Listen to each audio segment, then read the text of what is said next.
2 years ago, the content creator Possible History made a video in which he explained his vision of a Rome where everything went perfectly. Inspired by his analysis and his opinion of what a perfect Rome could be, I have decided to contribute my own interpretation of that interesting thought exercise about a Rome where everything went perfectly. But this time around, I won't be making this video alone. Throughout this analysis and alternate history of a perfect Rome, I'll be joined by the user Alterarch, who wished to collaborate with me on this specific topic. Together, we'll cover the history of Rome throughout the centuries, and we'll see what conclusion we can make about what a perfect Rome would look like. Without further ado, let's get started with this video of what if everything went perfect for Rome. Firstly, I want to clarify that we are only going to cover the events after the ascension of Augustus as the first emperor of the Roman Empire to modify everything necessary in order to create a perfect Rome.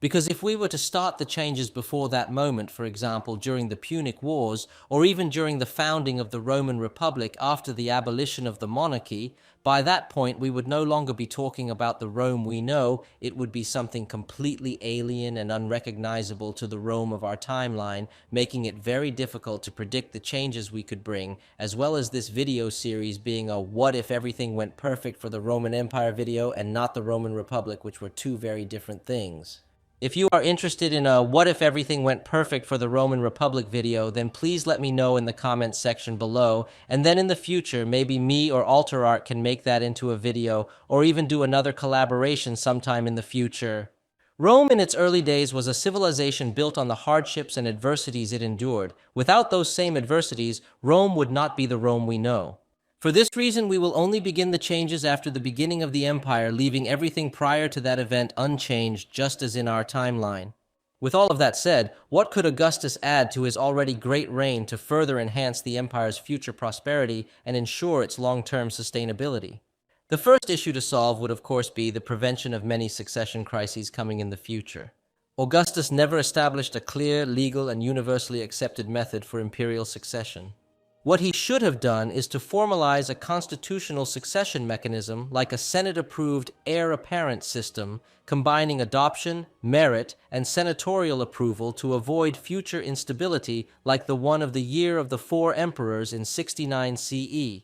This could bring smoother transitions of power and no coups or civil wars over succession, or at least a lesser risk of it. And talking about the succession crisis, the second issue must be also fixed in order to assure Rome's prosperity in the long run, reforming the Senate. To do that, Augustus would have to do something he never dared to do in our timeline, fully and absolutely accept the end of the Roman Republic, and not be afraid to show his role as the absolute leader of the now Roman Empire, nor be afraid to use terms like, well, empire for starters, or dictator, and thus abandon that hypocrisy that was, and still is today, democracy. The Senate was kept as a facade under Augustus, but in reality lost the real power, creating friction with the emperors. But he could simply turn the Senate into a true deliberative body with regional representation, giving it real oversight over provincial governors and finances, turning it into a stabilizing force instead of a passive institution accumulating resentment and envy with the passing of time. With that, the nobility would remain politically involved and loyal to the system rather than becoming conspirators. The third issue to resolve would be finding a better and more efficient way for provincial integration by reforming the laws about citizenship. Although today, when we think of the Roman Empire, we see it as a gigantic territory in red, in reality, for a long time, the Roman Empire treated its supposed provinces as colonies rather than true territories integrated into the empire. That didn't start to change until the Emperor Caracalla granted Roman citizenship to all free men in the empire in the year 212 CE. Even then, I can imagine that socially speaking, only Italians and maybe Greeks would consider themselves true Romans. Provinces felt like colonies rather than integrated parts of the empire. Citizenship was limited and hard to acquire without doing exceptional things for the empire or being part of their military forces for over 2 decades, which people rarely survived that long anyway, especially in less prosperous times. In order to fix this issue, they should start the process of gradual citizenship expansion early, linking it to military service, education, and loyalty, and establish local senates and provincial assemblies to represent locals. This could create with time a deeper loyalty to Rome, reduced revolts, and faster Romanization. Speaking of the army, the fourth issue to fix would be the control over the army. Generals tended to gain too much loyalty from legions easily during hard times, leading to civil wars. A way of fixing this problem could be to limit governors' terms and rotate commanders often, while also creating a centralized military academy to train officers loyal to the emperor and a standing imperial guard not based in Rome in order to avoid Praetorian power. This could avoid military usurpations and civil wars like in 69 CE and also during the 3rd century crisis. The fifth issue to be fixed is economic diversification. The over-reliance on agriculture, slavery, and plunder for wealth brought little innovation or investment in the broader economy in the long run. The solution is to invest in state-sponsored manufacturing, technological innovation, water mills, tools, shipping, and infrastructure, encourage entrepreneurship, reduce slavery by incentivizing freedmen labor, which, by the way, it was something that was already happening in our timeline, especially with the reforms about the treatment of slavery by the Emperor Antoninus Pius, showing clearly that there were debates and questionings about the issue of slavery, and when you look closer to that period and the generous and progressive reforms that the 5 good emperors did for this problem, I have no doubt that if the Pax Romana had continued with more great emperors than just 5, slavery eventually would have been abolished or greatly reduced naturally like later in our timeline with the Europeans' empires. In any case, that could create a more resilient and diversified economy that can survive military downturns and pandemics. The sixth issue would be to fix the eastern border tensions. For more than 7 centuries, Parthia and later the Sassanid Persians remained a powerful threat, one that Rome never fully defeated on its eastern frontier. The solution to this problem would temporarily be to build a huge Mesopotamian wall, similar to Hadrian's Wall, which would block and defend the empire better from the attacks of the Parthians or Sassanids, creating a long-lasting defense wall like the walls of China. This would bring the positive change of a more stable eastern front, no endless campaigns, and reduced pressure on legions, which could be very useful in the future, like during the Byzantine and Sassanid War during the 7th century CE. And the seventh, and maybe the most important issue to fix not only for the future of the Roman Empire, but the future of the entire Western world and beyond, would be religious and cultural unification. Maybe religion was politically useful, but it was also a stagnant force and a very dangerous one. Christianity would later become divisive and definitely not help the fall of the empire, even if you believe that Christianity was not the main factor for the decline of the Roman Empire. The Romans should have instead encouraged a syncretic imperial cult that includes provincial gods and fosters a pan-Roman identity, and to also fund multicultural education to Romanize elites without erasing their cultures, and always keeping, no matter what, the policy of tolerance of every religion in the empire, no matter how strong or popular that religion becomes, and to never be afraid of being based with the most radicals members of a religion that wants to dominate everything over the others. This could maybe, with time, but not without extreme difficulty, create cultural cohesion, less division, and a smoother response to emerging ideologies like Christianity.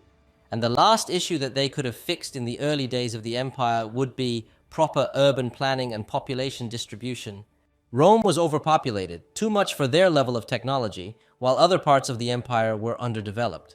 They should have needed to implement a decentralization plan, creating model cities across the empire, like mini-Romes basically, encouraging settlement in underpopulated areas, like North Africa or Gaul during those days, and later also places like Dacia, once Trajan conquers those lands in the early 2nd century CE. This would bring a more balanced growth, less strain on Rome, and stronger frontier zones. But I'll let the next consequences of all of these changes I did during the 1st century BCE and CE to be used in the analysis of Altararch for the 2nd century CE during the peak of the Pax Romana. Your turn, Altararch. Tell us what changes do you think the Romans could have done during the next century in order to improve the long-lasting effect on their future?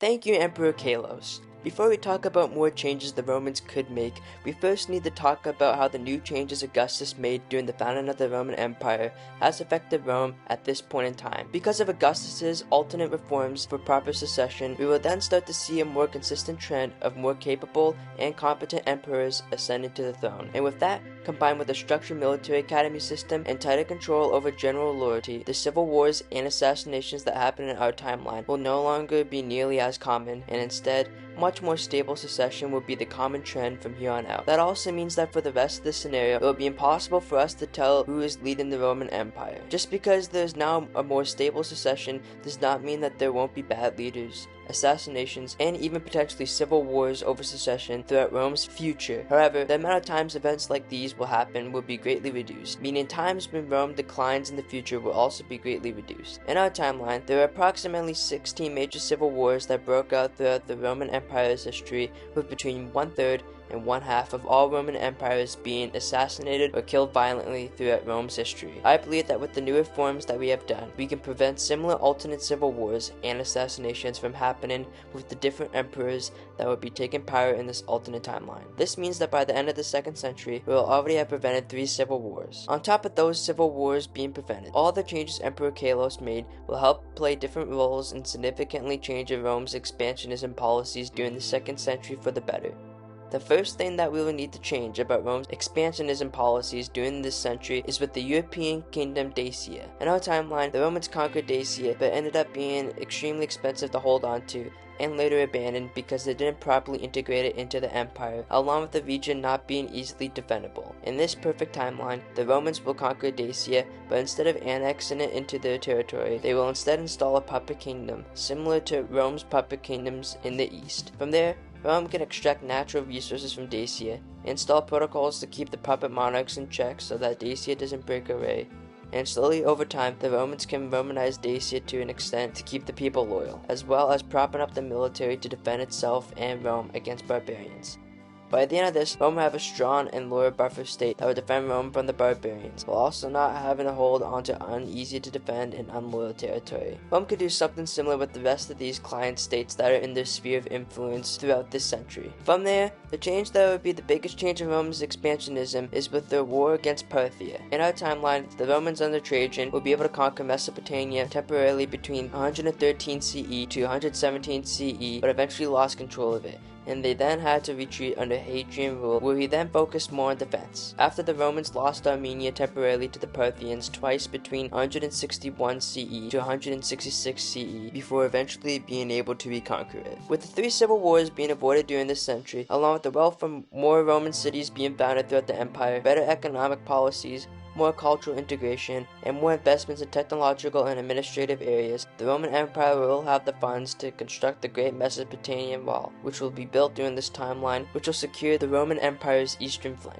This wall will be roughly 3 times the size of Hadrian's Wall, which took about 6 years to be fully built. Using that logic, if the Great Wall of Mesopotamia is built the same way that Hadrian's Wall was built, then it would take roughly 18 years to be built. As the Great New Wall of Mesopotamia is being built, less and less legions will be needed to defend Rome against the Parthians, and Rome could have much more stable control over Armenia and could then annex it using their newly built wall as a border between the Roman Empire and Parthia, as well as a permanent defense against the Parthians until they could later conquer them. The amount of time, resources, and manpower that would now be spared by avoiding all the campaigns that were launched by Parthia and Rome against each other cannot be understated. With all those resources being saved, combined with the previous reforms, Rome can now use to bolster power, focusing on gaining land that would actually benefit their empire. Rome could first start by shifting their focus on gaining full control over the Black Sea. With much less legions being tied down to conflicts with the Parthians, the Romans can shift their focus on consolidating their control over the Black Sea to connect and annex their client states, as well as expansionism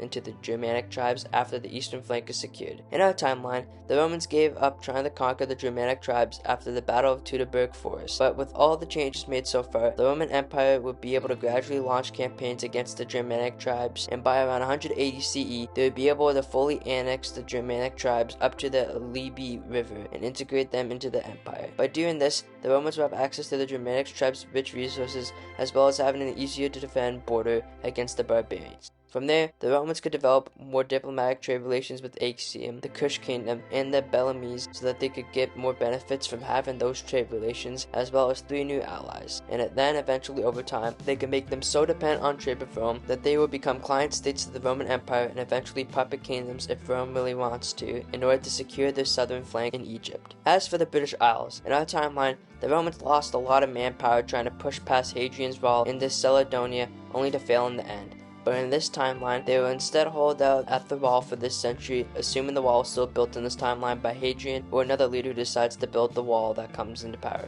Although in this alternate timeline, with the reforms they have made, Rome could be able to successfully conquer Caledonia. However, they would be busy focusing the legions in the Germanic tribes as well as securing their eastern flank, so it would be smarter to instead have Rome focus on those conquests instead of conquering Caledonia, which could be easily done during the next century. With all these changes made so far, the Roman Empire has much more stable and easily defendable borders as opposed to our timeline, using European rivers, puppet kingdoms, and the newly built walls in the east and in Britannia to defend the empire much more easily. One of the last major changes that we will start to see is a different overall culture in Rome, where Rome embraces other people's cultures and sees them as a part of their empire and not colonies of their empire. Along with that, the empire itself is also evolving into a more modern style empire compared to the more ancient model that they used to have, which is also a very interesting consequence of the changes we have made. Along with this, Rome has made a lot of significant conquests that would be used heavily in propaganda, leaving the citizens of the Roman Empire much more content with the status quo. So with that, we end this century with the Roman Empire looking like this in 200 CE in our timeline to looking like this in 200 CE in this perfect timeline. Now Emperor Kalos will cover the alternate history of Rome between 200 to 300 CE. Thank you, Alterarch. Now, as Alterarch said, without all the systemic problems that the Romans had in our timeline, or at least greatly diminished in their consequences, and with their borders secured by the gigantic fortified walls that would allow them to better control their enemies, the Romans' obsession would become that of consolidating rather than expanding. Of course, that doesn't mean that from now on, any kind of expansion is out of the question, but with events like the Antonine Plague still happening in this new timeline, the Romans' top priority would be consolidation and the increasingly extensive Romanization of their territories acquired in recent centuries. And speaking of that plague, thanks to Augustus's reforms to distribute the empire's population more equitably throughout its territory, this would have allowed for a better structuring and urbanization of the entire empire regardless of the province, causing the population to increase decently, not drastically, but at the very least, the population of the empire at the time of the Antonine Plague would have been double that of our timeline, that is, 150 million citizens. Of course, that numerical advantage would diminish drastically after that plague, significantly depopulating several areas of the empire, but similar to the Black Death during the Middle Ages, that could be more positive than negative in the long run for the Romans. Well, even though the intrinsic problems of the Roman government would have been largely solved or prevented more effectively, that the system of succession of emperors would have been clearer and more efficient, that the lie of the Republic would not have persisted for so long, and that most of the borders of the empire would have been more or less well protected, I still think that by the 3rd century, there would still be a very serious problem to solve that could cause the Romans a lot of trouble, even in these better circumstances compared to our timeline. And that problem in question would be the unstable and dangerous inflation that the Roman economy would have continued to suffer after 2 centuries of having constantly devalued its currency. And the devaluation of the currency would have worsened even further after the Antonine Plague, as a large workforce was lost for the various jobs necessary for maintaining an infrastructure as complex as the empire, especially in such a vast territory. But in this timeline, the Romans would have spent the last 2 centuries getting used to adapting efficiently without the slightest interruption or crisis to destabilize the empire and Roman society at all levels. They have known unparalleled prosperity, conquered their greatest enemies, protected their borders from those they could not conquer yet, and now, with the only problem in front of them being the Roman economy about to collapse and interrupt that prolonged Pax Romana, the Romans would finally look for alternative solutions as they have no other problems to urgently attend to or solve. And I think you all know which solution I'm referring to in this reality, with the mentality of innovation and creativity more supported, plus the unshakable Roman stability except for the Antonine Plague, and with territories rich in resources prone to it, the Romans would start a sort of proto-industrial revolution, where the Romans would slowly create the technologies over time to eventually be able to start a true industrial revolution by around the 800 CE. At the beginning of the Proto-industrial revolution, Roman engineers would take interest in the function and properties of steam machines, courtesy of a Greek engineer from Alexandria known as Heron from the 1st century, and start to research and experiment with steam power and its potential applications to Roman society. From there, they'll start making new technological progress by finding new ways for textile production, new ways to facilitate cotton processing, and creating blast furnaces with coke to produce iron more efficiently. The progressive replacement of factories from artisan workshops and home-based work would also slowly start to shift towards mass production instead over time. The next obsession of the Romans, out of pure necessity to develop their industry with more lands rich in resources, in addition to offering a better defense against the barbarians, would be to connect the entire Germanic world from one end to the other so that the Romans would be once and for all freed from the Germanic threat that had weighed on them for so many centuries, preventing any type of Germanic invasion for the following century. And with all that, there would only be one more problem missing, specific to that century and the next to be resolved for a perfect Rome, that problem being that of religion, and what kind of perspective the Romans should adopt as their main vision to conceive the different cults throughout the empire to maintain prosperity and respect among the different conquered peoples, at the same time, to unify them indirectly with an official imperial religion that could bring together everyone so that all people feel part of Rome and its legacy. Aurelian, with his attempt to promote the cult of Sol Invictus as the new official religion, was well on his way to changing the dogma and paradigm of how to conceive a multicultural religion for the empire in our reality, but it is impossible to know what he would have turned it into if he had lived longer. In my humble opinion, Christianity is too divisive as a religion, prone to creating chaos and division among peoples, which is why Europe and the Western world in general have never been as united as they were in classical pagan times. But for the rest of the religions without tendencies of supplanting and destroying other religions by force, all should have the respect and protection of Roman law in continuing to exist and be practiced by their followers as long as they continue to pay tribute and swear loyalty to Rome. However, by trying to create my own version of a unifying religion that Aurelian tried to achieve, I think that the best option for the Romans would be to make an official and specific religion to unify all the others under a single god, who would function as the avatar representing all the other gods of other cults and mythologies of the empire, borrowing elements from everywhere to pay tribute and show respect to all those cults practiced throughout that vast multicultural territory. And so, creating a god that represents the multicultural Roman identity, a religion that is universal no matter what part of the empire you're in. With the religion, trying to worship Roman culture and civilization as an all, creating a kind of mix between religious fanaticism and pragmatic nationalism, making religion a matter of national and cultural pride rather than an individual and spiritual one,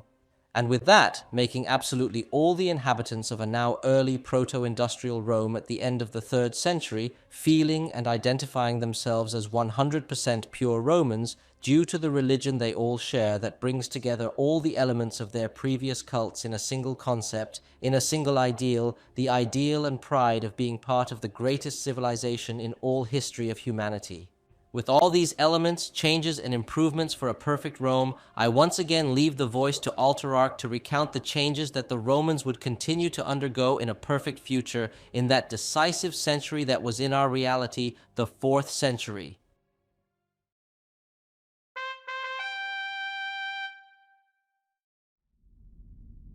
So a quick recap. By this point, Rome is way more politically stable, economically diverse, religiously tolerant, and syncretic. The empire is also militarily dominant, technologically and scientifically more advanced than in our timeline, which is all cultivated to the beginning of the Roman Proto-industrial revolution. In our timeline, there has so far been 4 industrial revolutions, with the first industrial revolution happening between 1760 and 1840, the second industrial revolution started in the late 1800s and ended in the early 1900s, the third industrial revolution happening in the mid-1900s and ended in the 1960s, and the fourth industrial revolution that started in the late 1900s and is still going on into the present. In this alternate timeline, the timeline of the industrial revolution will happen in a completely different and slower way. The first industrial revolution happened in 80 years in our timeline because the conditions that were required for it were built up much more in Britain than in Rome. Although the industrial revolution in our timeline makes it seem like it's something that can just spontaneously happen, there are about 15 main prerequisites a civilization needs in order to then achieve industrialization.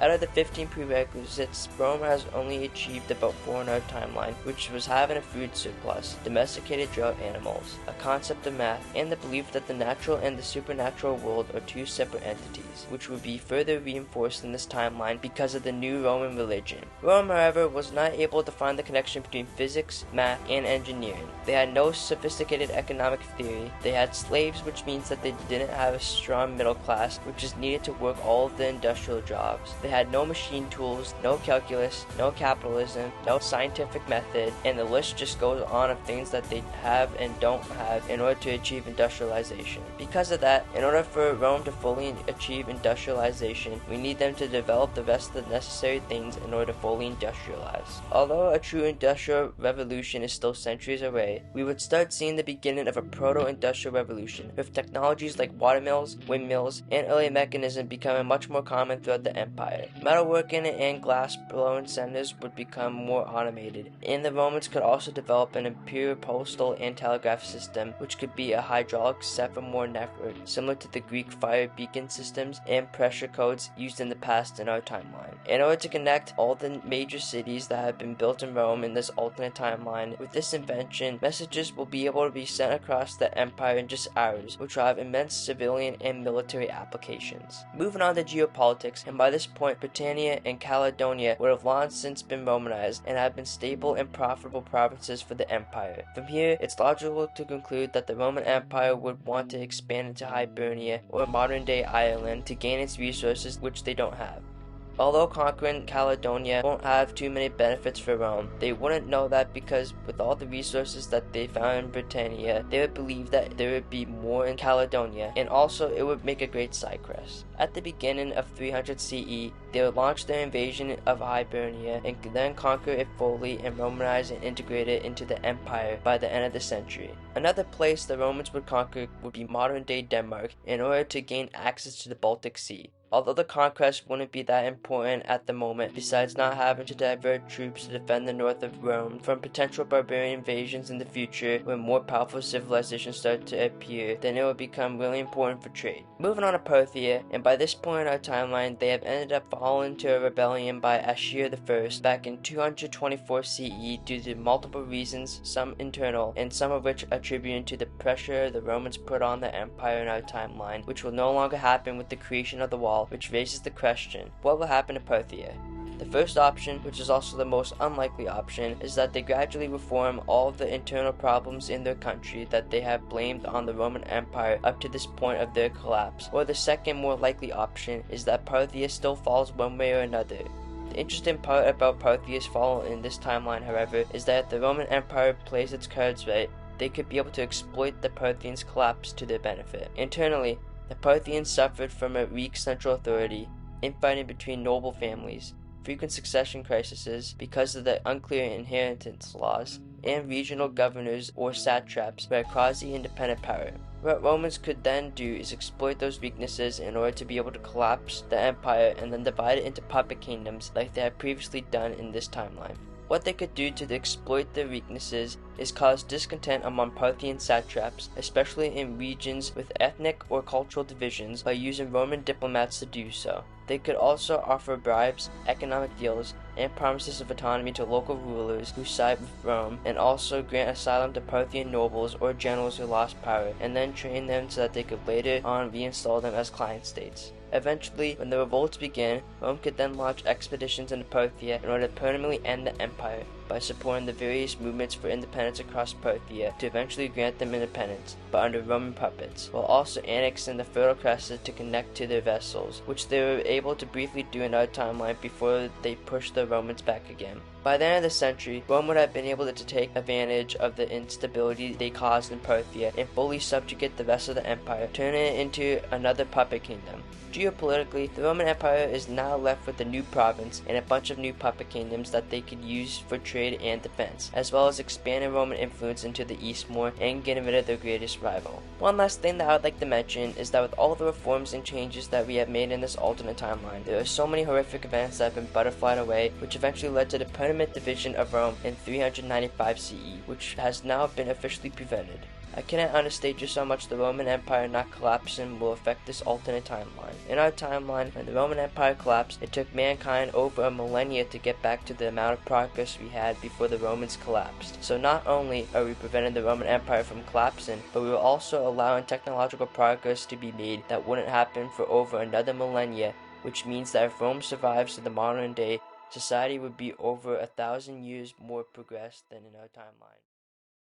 Thank you, Alterarch. This has been a very interesting thought exercise. But anyways, that will do it for the first part of this alternate perfect scenario, to call it in a way. If you want to see part 2 of the scenario from 400 CE to 800 CE, then you'll have to go over to Alterarch's channel, where part 2 will be released on the same day that this first part of this collab. Don't forget to like and subscribe and turn on notifications for my channel, as well as Alterarch's channel, because we both put in a lot of time, effort, and research into this crazy scenario, and we would really appreciate your support. Thanks for watching the video, and I'll see you over on Alterarch's channel.